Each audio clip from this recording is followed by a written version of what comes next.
కుట్రలు పన్నే పార్టీలు ఉన్నాయని, ప్రతి అంశాన్ని రాజకీయం చేసేందుకు ప్రయత్నిస్తున్నాయని సీఎం చంద్రబాబు అన్నారు. పలు సంఘటనలకు కులం, మతం, రంగులు పులుముతూ ప్రజల్లో విద్వేషాలు రగిలిస్తున్నాయన్నారు. ఫేక్ ప్రచారాలతో అధికారులను, ఉద్యోగులను బద్నాం చేస్తున్నారని ఆగ్రహం వ్యక్తం చేశారు. ప్రభుత్వాన్ని టార్గెట్ చేస్తూ దుష్ప్రచారం చేస్తున్నారని మండిపడ్డారు. ఇలాంటి వాటిపై మరింత అప్రమత్తంగా ఉండాలని అధికారులను హెచ్చరించారు.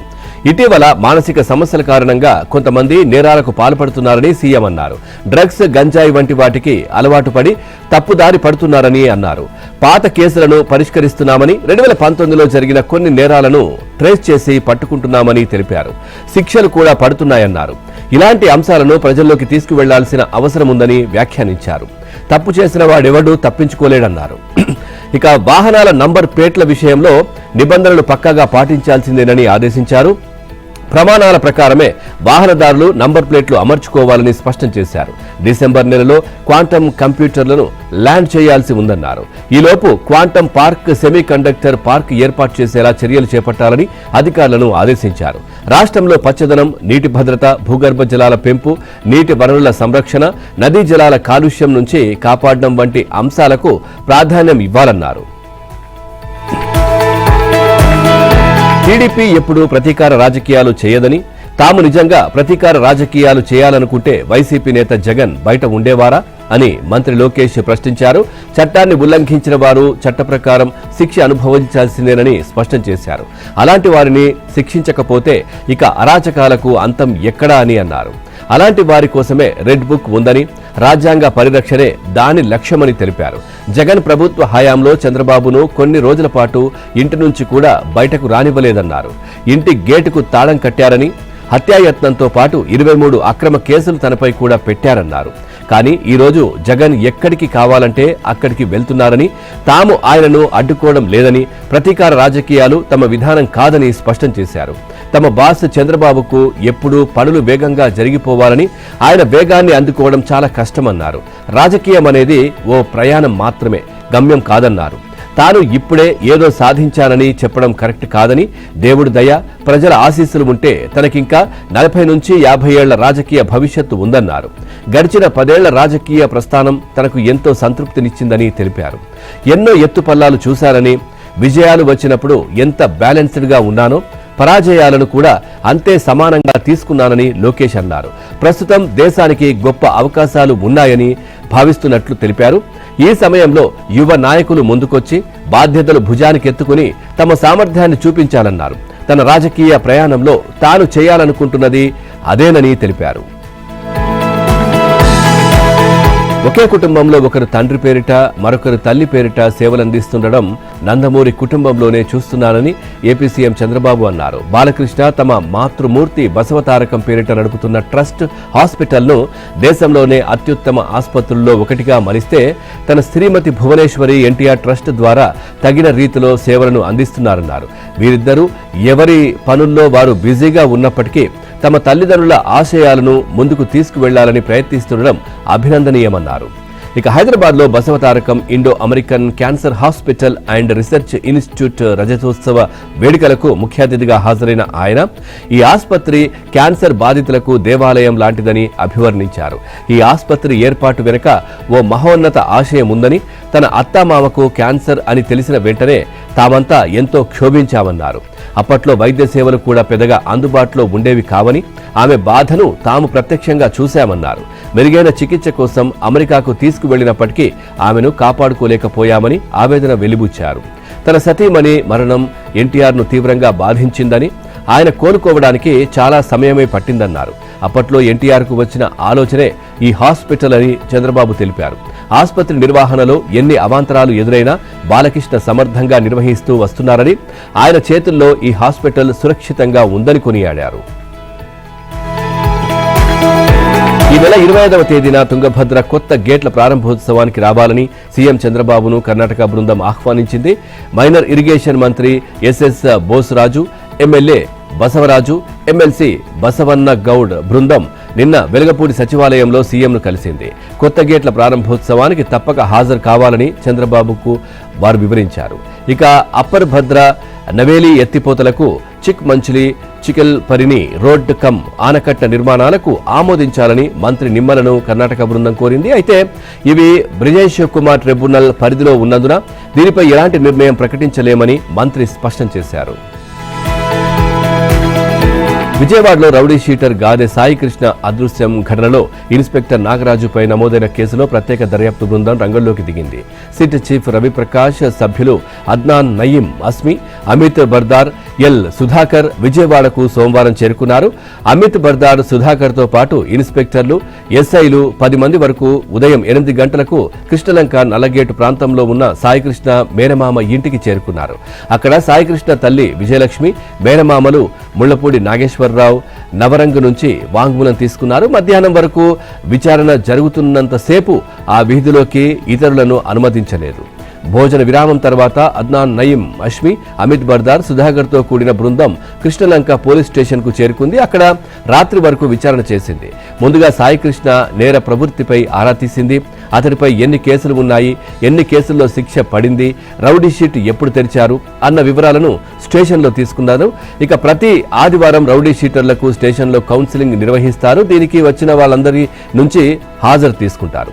ఇక రౌడీ షీట్ తెరిచిన తర్వాత ఎన్నిసార్లు సాయికృష్ణ కౌన్సిలింగ్ కు వచ్చాడు, నాగరాజు ఇన్స్పెక్టర్ గా బాధ్యతలు స్వీకరించిన తర్వాత ఎన్నిసార్లు హాజరయ్యాడు అన్న వివరాలను సేకరించింది. దీనిపై సిట్టు బృందం సొంతంగా ఒక రికార్డు తయారు చేస్తోంది. విజయవాడ నగరం నుంచి సాయికృష్ణ ఎప్పుడు మకాం మార్చాడన్న సమాచారాన్ని తీసుకుంది. అతడికి సంబంధించిన కేసుల రికార్డులను సిట్ పరిశీలించింది. చిల్లకల్లులో జరిగిన స్నేహితుడు నవీన్ రెడ్డి హత్య కేసులో జైలుకు వెళ్లిన తర్వాత ఎప్పుడు విడుదలయ్యాడన్న వివరాలను అధికారులు తీసుకున్నారు. లండన్లో థేమ్స్ నది ఒడ్డున ఏర్పాటు చేసిన 135 మీటర్ల ఎత్తైన లండన్ ఐ ఆ నగరానికే తలమానికంగా నిలిచింది. ఏటా లక్షలాది మంది పర్యాటకులను ఆకర్షిస్తూ బ్రిటన్కు ప్రత్యేక గుర్తింపు తీసుకువచ్చింది. అద్భుతమైన 360 డిగ్రీల వీక్షణను అందిస్తూ లండన్లోని ప్రముఖ పర్యాటక ప్రాంతాలను ఆకాశం నుంచే వీక్షించే అవకాశం కల్పిస్తోంది. లండన్ ఐ స్ఫూర్తితో నవ్యాంధ్ర రాజధాని అమరావతికి తలమానికంగా నిలిచేలా ఏర్పాటు చేయనున్న భారీ జెయింట్ వీల్ నిర్మాణానికి వేగంగా అడుగులు పడుతున్నాయి. ఐకానిక్ ఐ ప్రాజెక్టుకు రాష్ట్ర కేబినెట్ ఆమోదముద్ర వేసింది. ఈ నేపథ్యంలో దీని నిర్మాణానికి ఆర్థిక సాధ్యాసాధ్యాలను అంచనా వేసే టెక్నో ఎకానమీ ఫీజిబిలిటీ రిపోర్ట్ సిద్ధమైంది. ఈ నివేదిక ప్రకారం కోర్ క్యాపిటల్ పరిధిలో నిర్మిస్తున్న ప్రభుత్వాధికారుల భవనాలకు తూర్పు వైపున కృష్ణానది ఒడ్డున రాయపూడి, ఉద్దండరాయునిపాలెం సమీపంలో 6 ఎకరాల్లో ఈ పర్యాటక ప్రాజెక్టును నిర్మించనున్నారు. లండన్లోని థేమ్స్ నది ఒడ్డున నిర్మించిన ఐరోపాలోనే అత్యంత ఎత్తైన కాంటిలివర్డ్ అబ్జర్వేషన్ వీల్ తరహాలో దీన్ని నిర్మిస్తున్నారు. లండన్ ఐ వీల్ ఎత్తు 135 మీటర్లు, వ్యాసం 120 మీటర్లు కాగా ఇక్కడ అమరావతిలో నేలమట్టం నుంచి 139 మీటర్లు ఎత్తు, 128 మీటర్ల వ్యాసంతో దీన్ని ఏర్పాటు చేయనున్నట్లు నివేదికలో తెలిపారు. ఇందులో మొత్తం 28 ఏసీ మెకానికల్ స్టెబిలైజ్డ్ కంప్యూల్స్ ఏర్పాటు చేస్తారు. ఒక్కో క్యాంప్యూల్లో 20 నుంచి 25 మంది ఎక్కే అవకాశం ఉంటుంది. ఈ చక్రం ఒక చుట్టూ తిరగడానికి 27 నిమిషాలు పడుతుందని అంచనా వేస్తున్నారు. మొత్తం 3 లక్షల చుట్లు లేదా 30 ఏళ్ల కాలపరిమితి పనిచేసేలా దీన్ని నిర్మిస్తారు. ఈ భారీ జైంట్ వీల్ నిర్మాణానికి మొత్తం వ్యయం 120 కోట్లు అవుతుందని అంచనా వేశారు. నైరుతి రుతుపవనాల్లో వారం తర్వాత మళ్లీ కదలిక వచ్చింది. ఉత్తర మధ్య బంగాళాఖాతంలో నిన్న ఉపరితల ఆవర్తనం ఏర్పడింది. ఇంకా తెలంగాణ నుంచి రాయలసీమ, తమిళనాడు మీదుగా గల్ఫ్ ఆఫ్ మన్నార్ వరకు ఉపరితల ద్రోణి విస్తరించింది. దీనితోడు అరేబియా సముద్రంలో వాతావరణం అనుకూలంగా ఉంది. దీంతో నిన్న రుతుపవనాలు అరేబియా సముద్రం, కర్ణాటక, మహారాష్ట్ర, తెలంగాణ, ఛత్తీస్గఢ్, ఒడిశా, జార్ఖండ్, బీహార్లో పలు ప్రాంతాలకు విస్తరించాయి. మరోవైపు వాతావరణ అనిశ్చితితో రాష్ట్రంలో పలుచోట్ల సోమవారం ఈదురుగాలులతో వర్షాలు కురిశాయి. తెలంగాణలోనూ నైరుతి రుతుపవనాలు మళ్లీ చురుగ్గా కదిలాయి. ఎల్నినో ప్రభావం తగ్గడం, వాతావరణ పరిస్థితులు అనుకూలించడంతో ఆదివారం నాటికి ఇవి రాష్ట్రమంతటా విస్తరించాయి. దీని ప్రభావంతో మంగళవారం నుంచి ఈ నెల 28 వరకు తెలంగాణ వ్యాప్తంగా భారీ వర్షాలు కురిసే అవకాశం ఉందని హైదరాబాద్ వాతావరణ కేంద్రం తెలిపింది. ఈ నేపథ్యంలో పలు జిల్లాలకు యెల్లో అలర్ట్ జారీ చేసింది. మంగళవారం జగిత్యాల, సిరిసిల్ల, మెదక్, కామారెడ్డి జిల్లాల్లో అక్కడక్కడ ఈదురుగాలులతో కూడిన భారీ వర్షాలు కురుస్తాయని తెలిపింది. మిగతా అన్ని జిల్లాల్లోనూ తేలికపాటి నుంచి మోస్తారు వర్షాలు కురిసే అవకాశం ఉందని వాతావరణ నిపుణులు చెప్పారు. తెలంగాణ రాజకీయాల్లో నిన్న అరుదైన దృశ్యం ఆవిష్కృతమైంది. హైదరాబాద్ మెట్రో రుణం బదిలీపై కొద్ది రోజులుగా పరస్పర విమర్శలు చేసుకుంటున్న ముఖ్యమంత్రి రేవంత్ రెడ్డి, కేంద్ర మంత్రి కిషన్ రెడ్డి ఈ సమస్యపై కలిసికట్టుగా కదిలారు. నిన్న రాత్రి కేంద్ర రైల్వే మంత్రి అశ్విని వైష్ణవ్తో దాదాపు 2 గంటల పాటు సమావేశమయ్యారు. ఈ సమావేశం అపాయింట్మెంట్ కూడా సికింద్రాబాద్ కు ప్రాతినిధ్యం వహిస్తున్న కిషన్ రెడ్డి తీసుకున్నారు. మొత్తం మీద సమావేశం సానుకూలంగా సాగిందని ప్రభుత్వ వర్గాలు తెలిపాయి. మెట్రో రుణం బదిలీ, 2వ దశ విస్తరణ, ఈ 2 అంశాలపై ఇద్దరు నేతలు ఇవాళ పట్టణాభివృద్ధి మంత్రి మనోహర్ లాల్ ఖట్టర్తో సమావేశం కానున్నారు. ఉదయం 10:30 గంటలకు సమావేశం ఉంటుందని ముఖ్యమంత్రి తెలిపారు. ఇక హైదరాబాద్ మెట్రో రైల్ మొదటి దశను స్వాధీనం చేసుకోవడంలో కీలకమైన కొత్త రుణం మంజూరుపై ఈ సమావేశంలో స్పష్టత వచ్చే అవకాశాలున్నాయి. ఆదిలాబాద్ లో నిర్మించాల్సిన ఎయిర్పోర్టుకు ఎంత భూమి కావాలన్న విషయం కొలిక్కి వచ్చింది. ఎయిర్ ఫోర్స్ అవసరాలకు 1500 ఎకరాలు, పౌర విమానయాన సేవల కోసం 400 ఎకరాలు కలిపి మొత్తం 1900 ఎకరాలు అవసరమని లెక్క తేలింది. ఆదిలాబాద్ ఎయిర్పోర్టు స్థలం రక్షణ శాఖకు వ్యూహాత్మక ప్రాంతంగా ఉండడంతో రక్షణ శాఖ పరిధిలోని ఎయిర్ ఫోర్సుకు, పౌర విమాన సర్వీసులకు కలిపి ఎయిర్పోర్టును నిర్మించాలని నిర్ణయించింది. Air force airport authority of India అవసరాలకు అనువుగా 2 టెర్మినల్స్ ను నిర్మించాలని నిర్ణయించారు. దాదాపు 2.9 కిలోమీటర్ల పొడవైన రన్వేను నిర్మించనున్నారు. పౌర విమానాలు, వాయుసేవ విమానాలు తిరిగేలా రన్వే నిర్మించనుండగా దీనికే ఎక్కువ భూమి అవసరమవుతుందని అంచనా వేశారు. ఇక విమానాశ్రయ నిర్మాణానికి సుమారు 500 కోట్ల అవసరమని ప్రాథమికంగా భావిస్తున్నారు. ప్రధానంగా మెయింటెనెన్స్, రిపేర్ అండ్ ఆపరేషన్స్, విమానాల పార్కింగ్ కోసం ప్రత్యేక స్థలం కేటాయించనున్నారు. అలాగే రక్షణ శాఖకు చెందిన సిబ్బందికి అవసరమైన టౌన్షిప్, అక్కడుండే వారికి అనువుగా స్కూల్స్, ఇతరత్ర మౌలిక వసతులను కల్పించనున్నారు. దీంతో పాటు ట్రైనింగ్ సెంటర్ను ఏర్పాటు చేయనున్నారు. కాగా ఆదిలాబాద్ ఎయిర్పోర్టు నిర్మాణానికి అవసరమైన భూమి లెక్కలను తేల్చినప్పటికీ ఆ పరిహారం విషయంలో చిక్కుముడి వీడలేదని తెలుస్తా ఉంది. ఆదిలాబాద్ లో ప్రతిపాదించిన ఎయిర్పోర్టు ప్రాంతంలో ఇప్పటికే ఉన్న ఏరోడ్రోమ్ కు 370 ఎకరాల భూమి ఉంది. దీనికి అదనంగా 1530 ఎకరాల భూమి అవసరమని తేల్చారు. వాస్తవానికి ఏరోడ్రోమ్ పరిధిలోని భూమికి అదనంగా 700 ఎకరాల భూమిని సేకరించడానికి రాష్ట్ర ప్రభుత్వం 2025 నవంబర్ 3న ఉత్తర్వులు జారీ చేసింది. కానీ ఇప్పుడు అదనపు భూమి కింద 1530 ఎకరాలు అవసరమవుతుండటంతో ఈ భూమి సేకరణకు చెల్లించే పరిహారం నిధులను రక్షణ శాఖ అందిస్తుందా లేదా అన్న ప్రశ్న ఉత్పన్నమవుతోంది. మరోవైపు ఇందులో ప్రభుత్వ భూములు ఎన్ని, రైతుల భూములు ఎన్ని అనేది తేలాల్సి ఉంది. టీహబ్ పక్కన రాయదుర్గంలో ఉన్న 5 ఎకరాల భూముల వేలాన్ని సవాల్ చేస్తూ హైకోర్టును ఆశ్రయించిన ఎస్బీఐ ఈ వ్యవహారంలో కాస్త మెత్తబడినట్లు తెలుస్తా ఉంది. భూముల వ్యవహారంలో బ్యాంక్ వ్యవహరించిన తీరుపై కేంద్రానికి ఫిర్యాదు చేయాలనే ఆలోచనతో పాటు లావాదేవీలను ఉపసంహరించుకోవాలన్న రాష్ట్ర ప్రభుత్వ నిర్ణయంతో బ్యాంకు పునరాలోచనలో పడిందనే అభిప్రాయం సంబంధిత వర్గాల్లో వ్యక్తమవుతోంది. భూముల విషయంలో వెనక్కి తగ్గిన కారణంగానే నిన్న బ్యాంకు ప్రతినిధులు ప్రభుత్వంతో సంప్రదింపులకు దిగినట్లు తెలుస్తా ఉంది. ఇక రాయదుర్గం భూముల అంశంపై ఎస్బీఐ చీఫ్ జనరల్ మేనేజర్, మరో 5 అధికారులు ప్రభుత్వ ప్రధాన కార్యదర్శి రామకృష్ణారావుతో సచివాలయంలో భేటీ అయ్యారు. సమావేశం దాదాపు గంటన్నర పాటు సాగింది. భేటీలో వివాదానికి కారణమైన భూముల గురించి, ప్రత్యామ్నాయ భూముల కేటాయింపు గురించి హైకోర్టులో పిటిషన్ దాఖలు చేసిన అంశం చర్చకు వచ్చినట్లు తెలుస్తా ఉంది. హైకోర్టులో బ్యాంకు పిటిషన్ దాఖలు చేయడంపై ప్రభుత్వం ఆగ్రహంగా ఉందని ప్రభుత్వ ప్రధాన కార్యదర్శి బ్యాంకు ప్రతినిధులకు తెలిపారు. ఇక బ్యాంకు ప్రతినిధుల బృందంతో సమావేశం ముగిసిన వెంటనే సీఎస్ రామకృష్ణారావు హుటాహుటిన ఢిల్లీ బయలుదేరి వెళ్లారు. మెట్రో రైల్ సమావేశం ముగించుకుని వచ్చిన సీఎం రాత్రి దాదాపు 2 గంటల పాటు సీఎస్తో విడిగా మాట్లాడినట్లు తెలుస్తా ఉంది.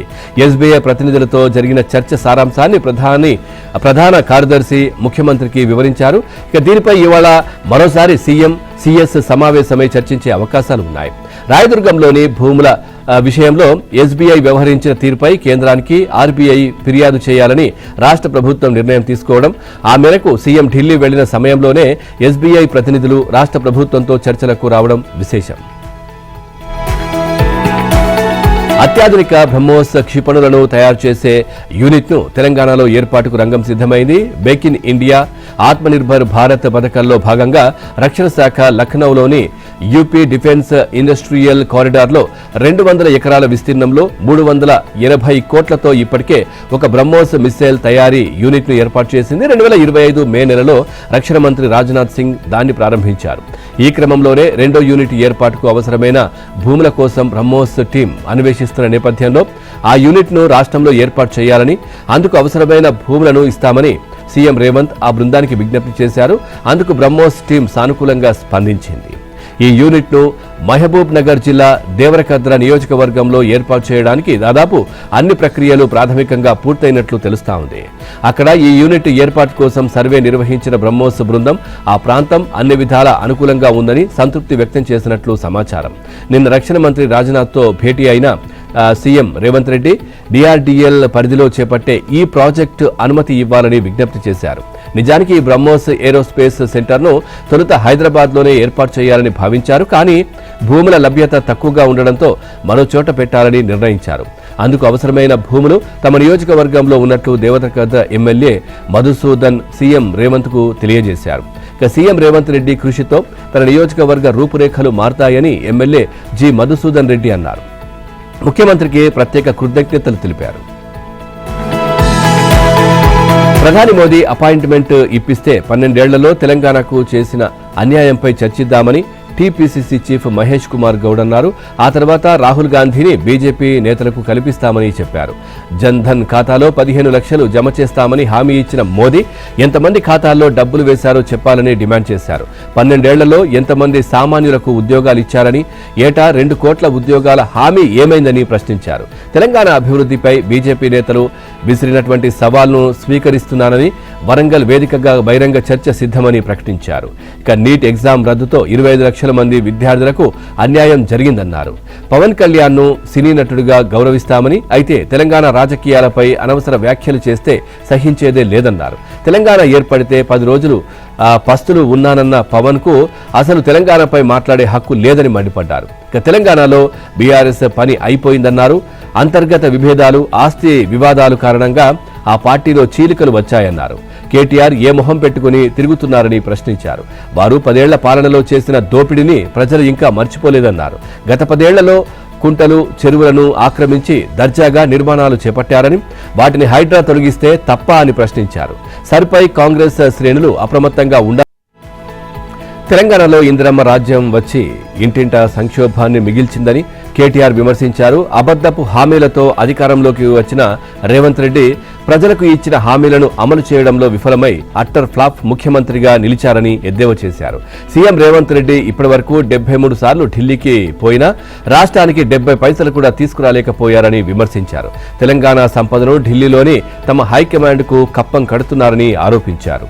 ఇక రాష్ట్రంలో రైతు బంధు బంద్ అయిందని, కానీ రాహుల్ బంద్ మాత్రం జోరుగా నడుస్తోందని సెటైర్లు వేశారు. దేశంలో ఎక్కడా లేని విధంగా వరంగల్కు కాకతీయ మెగా టెక్స్టైల్ పార్కును తీసుకువచ్చిన ఘనత బీఆర్ఎస్దేనని గుర్తు చేశారు.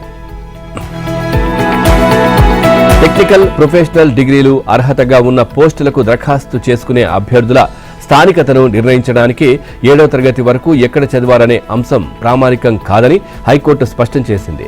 పోస్టుకు అర్హతగా నిర్ణయించినటువంటి కోర్సు ఎక్కడ చదివారో మాత్రమే చూడాలని, సంబంధిత అర్హత కోర్సు తెలంగాణలో చదివి ఉంటే వారికి స్థానికులుగా గుర్తించాలని తేల్చి చెప్పింది. సూర్యాపేట జిల్లా కోదాడ మండలం దొరకుంటకు చెందిన Palla Nishant assistant executive engineer పోస్టుకు దరఖాస్తు చేయగా అతడు 7వ తరగతి వరకు 4 ఏళ్ల పాటు తెలంగాణలో కాకుండా ఆంధ్రప్రదేశ్లో చదివాడని, ఈ మేరకు అతడికి స్థానికత లేదని టీజీపీఎస్సీ తిరస్కరించింది. దీనిపై అతను కోర్టును ఆశ్రయించగా సింగిల్ జడ్జి పిటిషన్కు అనుకూలంగా తీర్పునిచ్చారు. ఆ తీర్పుపై టీజీపీఎస్సీ హైకోర్టు డివిజన్ బెంచ్లో అప్పీల్ దాఖలు చేసింది. దీనిపై జస్టిస్ శ్యామ్ కోషి, జస్టిస్ నరసింహరావుతో కూడిన ధర్మాసనం విచారణ చేపట్టింది. ఇరు వర్గాల వాదనలు విన్న అనంతరం సింగిల్ జడ్జి తీర్పును సమర్పిస్తూ టీజీపీఎస్సీ అప్పీల్ను కొట్టివేసింది. తృణమూల్ కాంగ్రెస్ లో అంతర్గత సంక్షోభం మరింతగా ముదిరింది. మమతా బెనర్జీని టీఎంసీ పార్టీ అధ్యక్షురాలి పదవి నుంచి తొలగిస్తున్నట్లు నిన్న రెబెల్ ఎమ్మెల్యేల వర్గం ప్రకటించింది. సీనియర్ ఎమ్మెల్యే ఆరూప్ రాయ్ను చైర్పర్సన్గా ఎన్నుకున్నట్లు తెలిపింది. తృణమూల్ కాంగ్రెస్ను 1998లో మమతనే స్థాపించారు. అయితే ఇటీవల ఎమ్మెల్యేల తిరుగుబాటు నేపథ్యంలో తమదే నిజమైన తృణమూల్ కాంగ్రెస్ అని ప్రతిపక్ష నేత రితబ్రత బెనర్జీ ఆధ్వర్యంలోని రెబల్స్ ప్రకటించారు. ఇక టీఎంసీ జాతీయ ప్రధాన కార్యదర్శి పదవి నుంచి మమత మేనల్లుడు ఎంపీ అభిషేక్ బెనర్జీని సస్పెండ్ చేస్తున్నట్లు తెలిపారు. ఇక సమాంతర పార్టీ కార్యవర్గాన్ని ప్రకటించారు. న్యూటౌన్లోని ఓ 5-స్టార్ హోటల్లో సమావేశమైన రెబెల్ ఎమ్మెల్యేలు ఈ మేరకు నిర్ణయం తీసుకున్నారు. పార్టీలో తలెత్తిన రాజ్యాంగ సంక్షోభాన్ని పరిష్కరించడానికే ఈ సమావేశాన్ని ఏర్పాటు చేసినట్లు రితబ్రత బెనర్జీ తెలిపారు. పార్టీ రాజ్యాంగం ప్రకారం ప్రతి 3 సంవత్సరాలకు ఒకసారి పార్టీ జాతీయ వర్కింగ్ కమిటీని ఏర్పాటు చేయాల్సినటువంటి ఉందని తెలిపారు. 2022 ఫిబ్రవరిలో ఆ కమిటీ ఏర్పాటైందని, దాని గడువు ముగిసినా కొత్తది ఏర్పాటు కాలేదని తెలిపారు. దీంతో రాజ్యాంగపర సంక్షోభం తలెత్తిందని చెప్పారు. ఇక పార్టీ రాజ్యాంగం ప్రకారం జాతీయ కార్యవర్గాన్ని ఎన్నుకునేందుకు ఈ సమావేశాన్ని ఏర్పాటు చేయాల్సి వచ్చిందని తెలిపారు. ఆయన ప్రసంగం ముగియగానే హౌరా సెంట్రల్ నియోజకవర్గం ఎమ్మెల్యే ఆరూప్ రాయ్, రితుభద్ర బెనర్జీతో పాటు మొత్తం 10 మందితో కొత్త జాతీయ వర్కింగ్ కమిటీని ఏర్పాటు చేస్తూ ఆ సమావేశం ఏకగ్రీవంగా తీర్మానించింది. అనంతరం ఈ సభ్యుల సంఖ్యను 30కి పెంచి కమిటీని విస్తరించారు. మహారాష్ట్రలో ప్రతిపక్షానికి మరో గట్టి ఎదురుదెబ్బ తగిలింది. ఉద్దవ్ ఠాక్రే నేతృత్వంలోని శివసేన నుంచి 6 ఎంపీలు నిన్న ముంబైలో మహారాష్ట్ర ఉప ముఖ్యమంత్రి ఏక్నాథ్ షిందే నేతృత్వంలోని పాలక శివసేన పార్టీలో చేరారు. ఆపరేషన్ టైగర్ విజయవంతంగా పూర్తయిందన్నారు. 4 ఏళ్ల క్రితం తాను గట్టి నిర్ణయం తీసుకున్నానని, దాంతో ఇప్పుడు సిక్సర్ కొట్టానని అన్నారు. పార్టీ మారిన ఎంపీలందరూ తమ శివసేన గుర్తుపైనే 2029 ఎన్నికల్లో వారి నియోజకవర్గంలో పోటీ చేస్తారని ఒక ప్రశ్నకు సమాధానం చెప్పారు. శివసేన యూటీబీకి 9 మంది ఎంపీలు ఉండగా 6 షిందే వర్గంలో చేరిపోయారు.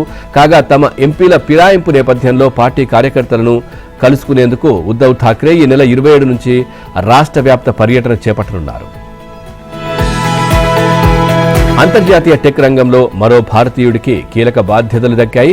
క్రెడ్ సంస్థ వ్యవస్థాపకుడు కునాల్ షాను వాట్సాప్ గ్లోబల్ సీఈఓగా ఎంపిక చేశామని మెటా ప్రకటించింది. వీల్కాత్ కార్డ్ తర్వాత సీఈఓ బాధ్యతలను కునాల్ స్వీకరించారని తెలిపింది. మేనేజింగ్ యాప్గా మొదలైనటువంటి వాట్సాప్ ప్రయాణం కీలక దశకు చేరుకున్న నేపథ్యంలో కునాల్కు నాయకత్వం బాధ్యతలు దక్కడం విశేషం. 2019లో కునాల్ క్రెడ్ సంస్థను స్థాపించాడు. అంచెలంచెలుగా సంస్థను అభివృద్ధి చేశాడు. ఇటీవలే సంస్థ లాభాల బాట పట్టింది. ఆంట్రప్రెన్యూర్గా, కొత్త ఉత్పత్తుల రూపశిల్పిగా విశేష అనుభవం కలిగిన కునాల్ వాట్సాప్కు మార్గనిర్దేశనం చేసేందుకు తగిన వ్యక్తి అని మెటా తెలిపింది. ఇక క్రెడ్ను కునాల్ భారత్లో అత్యంత ముఖ్య టెక్ కంపెనీలో ఒకటిగా తీర్చిదిద్దారని ప్రశంసించింది. టెక్ ప్రపంచంపై ఆయన గొప్ప అవగాహన ఉందని కొనియాడింది. వాట్సాప్ విషయంలో ఆయనకున్న అభిప్రాయాల దృష్ట్యా నాయకత్వ బాధ్యతలు అప్పగించామని Meta chief product officer Chris తెలిపారు. ఇక క్రెడిట్ కార్డుల బిల్లులను సమయానికి చెల్లించే యూజర్లను ప్రోత్సహించాలనే ఉద్దేశంతో షా క్రెడిట్ ప్రారంభించారు. యూజర్ల ఆదరణతో క్రమక్రమంగా విస్తరించిన క్రెడిట్ ప్రస్తుతం 17 మిలియన్ సభ్యులు ఉన్నారు. చెల్లింపులు, రుణాలు, వాణిజ్య సేవలు, వెల్త్ మేనేజ్మెంట్, క్రెడిట్ కార్డుల విభాగంలోకి కూడా క్రెడ్ విస్తరించింది. ఇక వ్యక్తిగత మేనేజింగ్ యాప్గా ప్రయాణం ప్రారంభించిన వాట్సాప్ ప్రస్తుతం వాణిజ్య అవసరాలకు కూడా కీలకంగా మారింది. అమెరికాకు చెందిన దిగ్గజ ఆటోమొబైల్ సంస్థ జనరల్ మోటార్స్ డెట్రాయిట్లోని తన విద్యుత్ కార్ల తయారీ ప్లాంట్లో 1000 మంది ఉద్యోగులను తొలగించింది. వారి స్థానంలో 50 రోబోలను నియమించింది.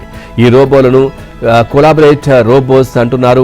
డెట్రాయిట్, హమ్ ట్రాక్ నగరాల సరిహద్దుల్లో ఈవీ కార్ల తయారీ కోసం ఏర్పాటు చేసిన ఈ ప్లాంట్ జనరల్ మోటార్స్ సంస్థ ఫ్యాక్టరీ జోరుగా వ్యవహరిస్తోంది.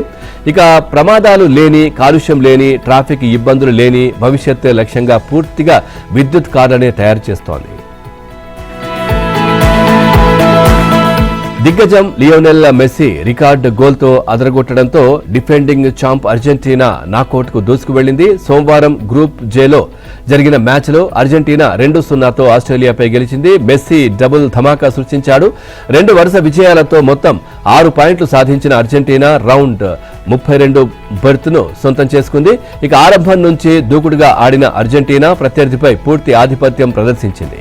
ఈ క్రమంలో లాటోరో మార్టినేజ్ను పెనాల్టీ ఏరియాలో అభ్యంతరకరంగా అడ్డుకోవడంతో అర్జెంటీనాకు రెఫరీ స్పాట్ కిక్ ఇచ్చాడు.